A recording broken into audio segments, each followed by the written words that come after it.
I know you need to hear this word. So I'm literally talking to the Lord, and he was like, although you are having a Job season, you do not have to have the Job response. Listen.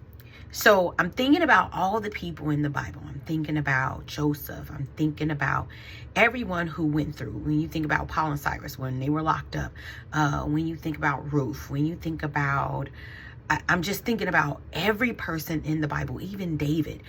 When they were going through a season, like when David lost his son, of course, because of his choices and etc., like David literally repented to God, right? And I was listening, I was thinking about, I'm like, Joseph he didn't go and do the woe is me. He wasn't mad. He wasn't like, curse the day I was born, like Job was, right?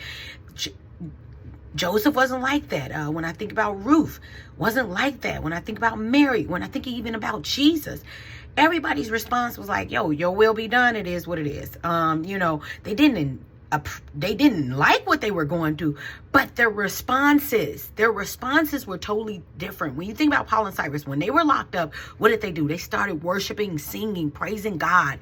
And then those chains were broken off of them, right? So God gave me this revelation and was just like, just because you're in a Job season that feels like it's going to last forever, that you don't have what you want, you lost things, things are not working the way that you predicted, does not mean that you have to have the Job response.